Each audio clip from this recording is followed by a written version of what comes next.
Hello everyone, this is Luke Rowe at Mockingbird Bell Farm, and before I tell you what this video is going to be about, some of you are probably wondering why I'm not saying God's Increased Garden anymore. Well, I work here full time and I won't be able to tend to my garden that's named God's Increased Garden.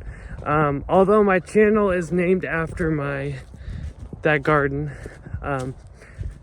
So yeah, that's the reason why I'm saying Mockingbird Bell Farm instead.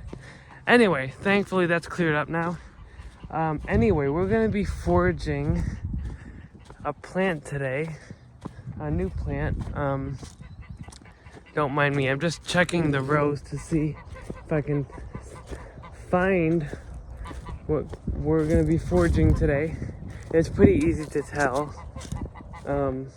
But anyway, it's called common Teasel, and I found out yesterday that it is edible. So, well, here we are.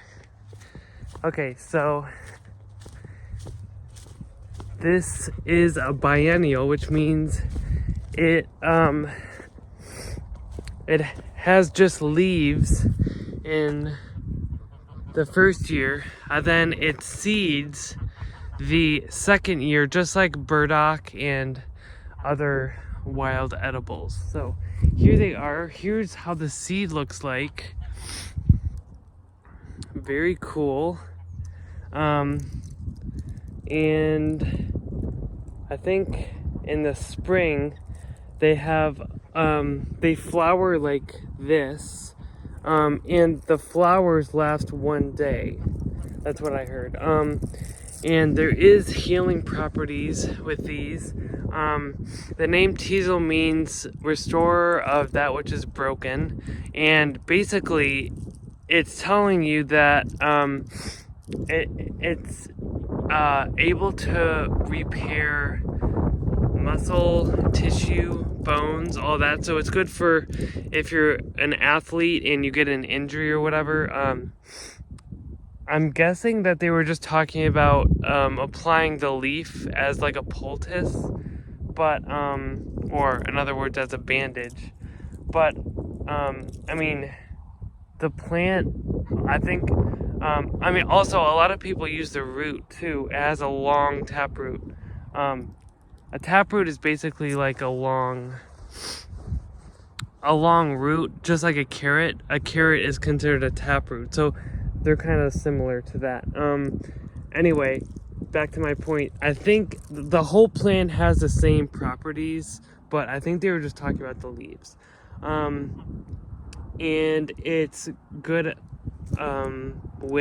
to fight against Lyme's disease and other things that the immune system can't detect. What it does is it takes whatever bad thing in your system and takes it away from its hiding place, and then puts it into the lymphatic system, and then your immune system is able to find it and then deal with that issue naturally. So, and I did bring my trusty pruners with me. I'm not going to be pruning, I'm going to be picking. Anyway, but I'm glad I did, because these actually have thorns on them, so you have to be very, very careful. I was like, my first thought was, well, I could probably just take them just with my hand, but I'm glad I brought my pruners just in case. I should have brought gloves though, but anyway, we're gonna start picking, so enjoy. Here we go. Okay, so got a little basket down here, so I'm gonna be putting them in there. Let's see if I can somehow hold this as I cut it. Perfect, right into the basket. Okay, so yeah, this is actually awesome. And then now these have been drying since last year possibly. So, but I'm still gonna put them on my drying racks just so they're completely dry before I jar them up. I'm planning to put them in a half-gallon jar. I think that would look really cool because you can like look through the glass and see these look at those wonderful design. Like not just the spiny thing right here, but like look at these twirly things on the side. It's just so cool. I'm planning on using them for tea. And maybe, who knows, I'll maybe plant them because I mean there's tons of seeds in here. So this is actually the seed pod and where it flowers. So I wonder, actually, scratch that I said the flowers do come out of here, but they've already flowered. That makes more sense. They flowered. As with all plants, they flower first and then produce seed, and I hear seed in there, so they already flowered. I wonder if they probably flowered in the fall, to my guess, and then through the winter they're drying out. Yeah, but look at that, look at those. It looks like this one especially, it looks like a pine cone. Look at that. It's so cool. And even if the seeds weren't in there, like I would still pick these because I know there's still medicinal properties in here. And honestly, if I really wanted to, I could save these branches and make tea as well. I might do that on another day, but today I just want to get these seed pods for now. So yeah, that's what I'm gonna do. Yeah, this is awesome, guys. Okay, so let's see if I can. These are just gonna be dropping on the ground. I'm gonna try to catch them. So I try not to get the stem with these, but I can't help it sometimes. This is so awesome. I'm so glad they're not only edible, but they're so good for you. And another thing is they fight against viruses. So that's an awesome thing, awesome property that they hold. So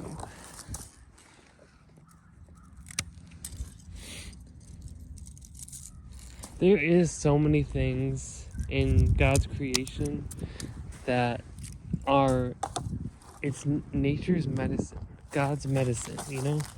So, I mean, I might get, lashed back at this, but honestly, we trust in pharmaceuticals too much. I think people just try to do pharmaceuticals for an easy fix, and they just want to get rid of the problem, but they're just getting rid of the symptom. They're not going down to the root cause.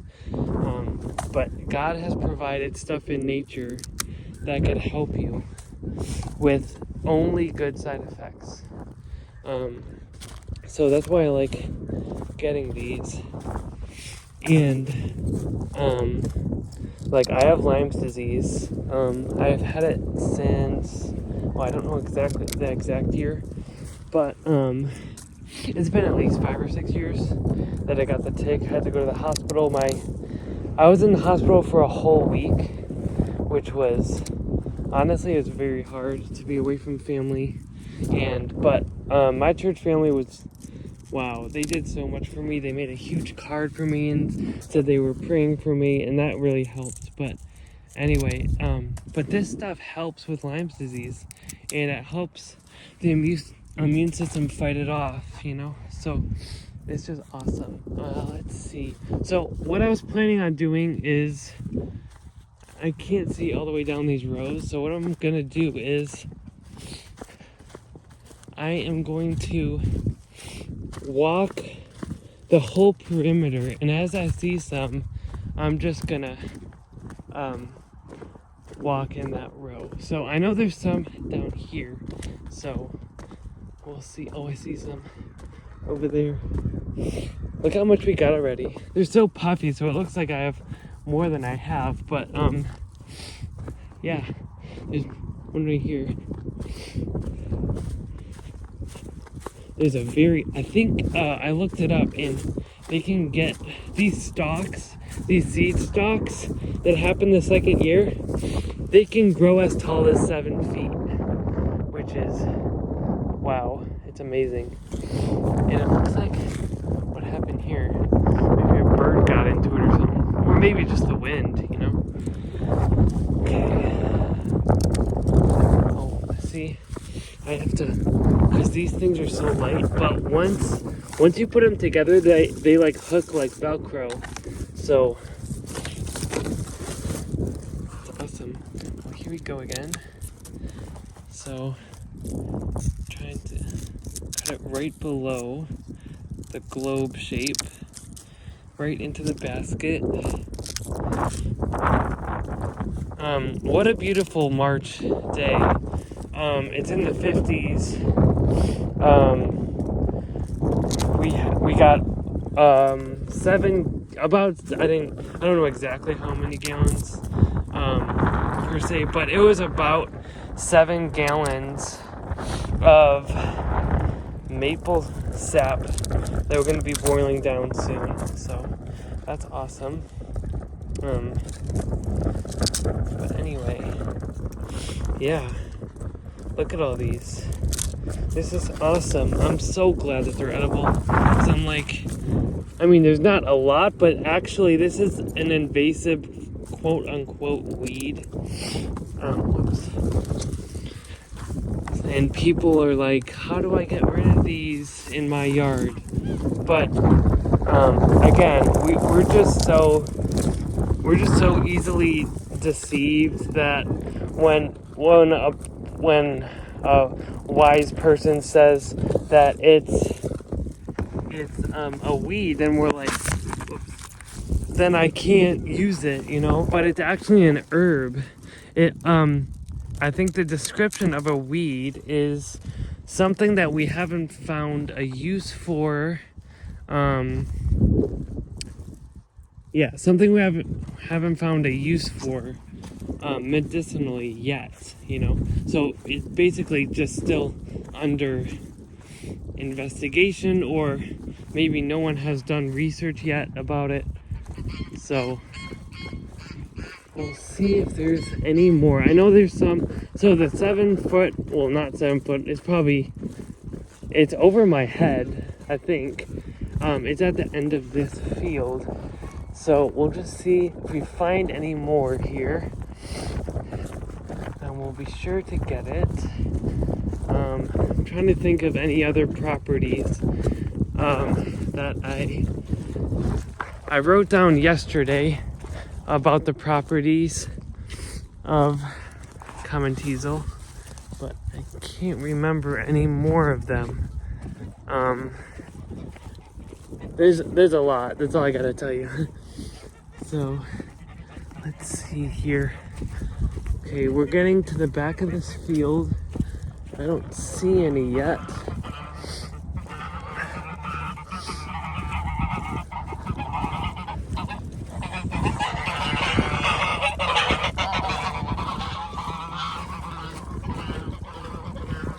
Still going. Don't see any yet. Thought there was more than this, honestly. Oh, here's one. Kind of short, but wait, is that some? Can't tell. No, that's dried leaves. Kind of look like them. Okay, here's some. Look at. Not too tall like the other ones, but like honestly, look at all of them. That's awesome. Okay, let me try to hold this so you guys can see what I'm doing.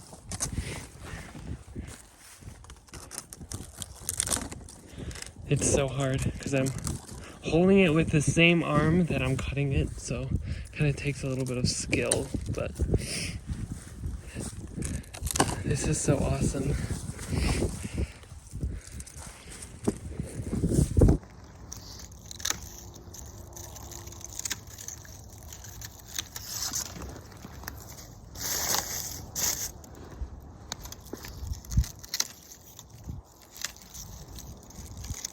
And I will be trimming these bottoms because, like this one, it still has a little bit of stem on it. So yeah, I'm definitely gonna trim them when I get done here. This is awesome, guys. And thankfully, mullein will not be the only forage thing I did on my YouTube foraging playlist, so that's good. Or add this video to it. That's awesome. I do want to do more foraging videos, so if you were ever wondering, yes, I will try to do that, especially as spring to early summer approaches. There's going to be a lot, especially there's going to be cardoon, or the other word for it is burdock. I know they have it because, as I said, it's also biennial and they are also seeding. So yeah, that'll be cool. I did do a burdock or cardoon video in my own garden that they were growing wild as well, but this will be on a much larger scale. They have a bunch of plants, so yes. Okay, that's done. Let me see if we can find any more. Oh, I see one right now. That's awesome. Okay, well, here we go again. Look how much we got already. This is amazing. Here we go. Okay. Okay, I see them right now. Like, keep my eyes on them or I'll lose them, because honestly, it's easy to just walk right by, but not this time. We are going to pick them.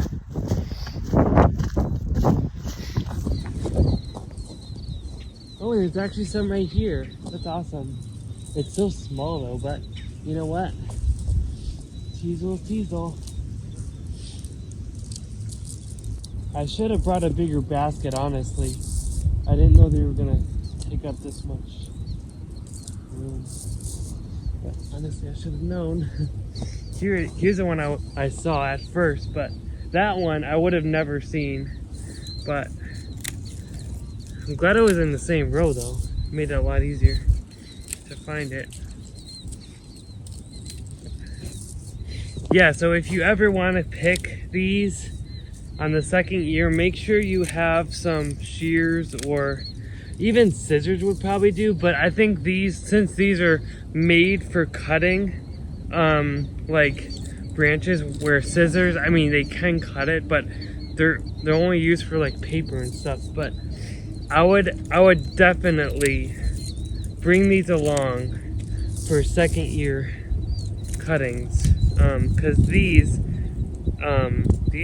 are very sharp thorns on here. Kind of reminds me of a rose bush, but actually, well, these actually look a little sharper, honestly, than the rose bushes. The rose bushes thorns are bigger, but these are skinnier and I feel like very more sharp. So just be very careful when you're harvesting these. That's all I gotta say. Okay, so that one is done. Let's see if I can find any from here, this vantage point. Oh, I see some over there. Let's go over there.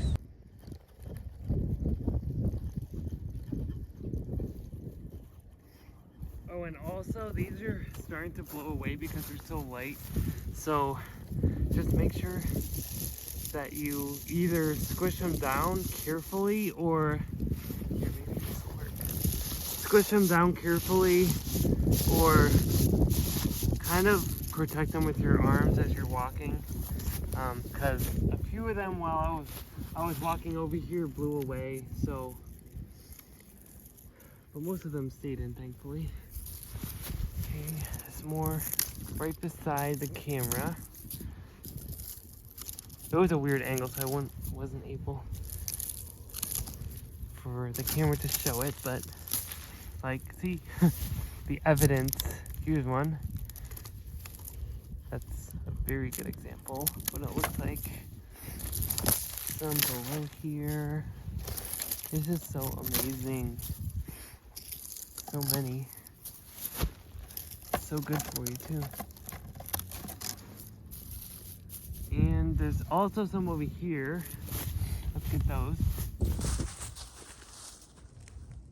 Wait till you see the tall one that I'm talking about. It's stunning.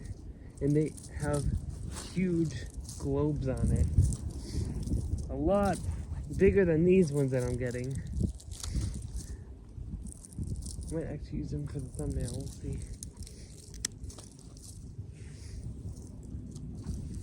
Alrighty, let's see if there's any more close by, and then I'll show you the very tall one.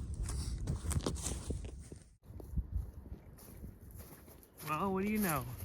There's more. Keep on squishing them down. Okay, here they are. Look at these. Awesome.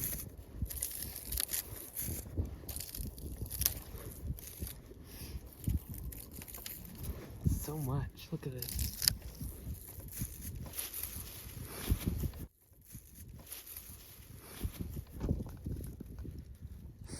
Okay, so it should be around here somewhere. The one that I've been talking about profusely. Let's see. I know it's back here. It magically disappeared. Okay, I have to start slowing down walking. I don't want to miss it. It's pretty big. Oh, I think I see it. There it is.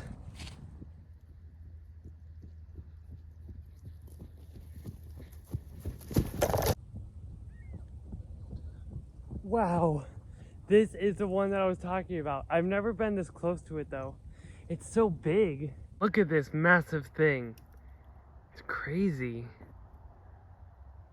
I saw it from way over there, you know? It's hard to miss it. It's so tall. Wow. See, I told you, it's taller than me. And again, 7 feet. This is not 7 feet. So they get a lot taller than this, but so far, this is the tallest one I've found. But after I do pick these, this will probably do it for picking common teasel. So yeah, I'm so glad I found this out, that these are edible and medicinal properties, and it's just so amazing. So maybe tomorrow or whatever free time I have, I'll come and pick a lot more of this, because I know maybe, I don't know if the birds go after this or not, but I'm sure they'll be gone, probably, even if it's just by the weather, you know? So, because wind blows a lot more when it has no blockage, because this is just like a pasture, you know? So the wind goes, swirls everywhere, and, you know, it just can destroy a lot of foliage. So I'm just glad I found this one. And I knew about it. Well, see, that's the thing. I knew about, I mean, I saw this. I didn't really know about it. I saw this before I knew, but I looked it up a few days ago, and I was trying to find, I did see some stock photos of it, but they just said thistle, and I'm like, okay, but I need to know this specific name for it, not just a general thing, you know?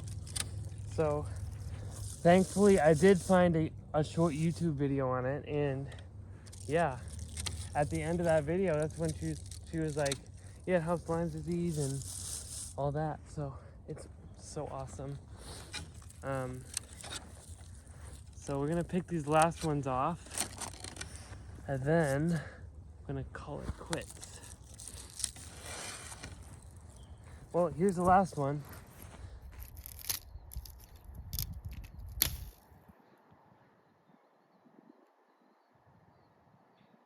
And there we go, the last one, straight into the bucket. I do want to thank you guys so very much for watching, and make sure to like, share, and subscribe to my channel, God's Increased Garden. Yes, and like I said on this video, I will try to do more foraging videos. Just to give you a heads up, I will be doing one, I don't know exactly, probably in close to mid-spring, because I'm waiting for a lot of the forage greens that I've already seen on my walks. They're still pretty short, so I just want them to get bigger so you guys can see the texture of the leaves and all that. So I think the next one I'm gonna do is the wild onion. I did hear from a friend that unless the soil is very moist, you won't be able to get the actual bulb out. But I mean, I usually don't pick them like that. I just snip them with scissors for the sprigs. And I also went into the woods and found some seeds to when the onion sprig seed, and they're like this round. And yeah, so anyway, that'll be the next video probably, unless I decide to do something else. So thank you guys for watching, and I hope you have a great day, and happy foraging, guys. Even if you're not, you know, an herbalist or whatever, I would please just start getting into this, because you can learn a lot and save a lot of money, especially on tea.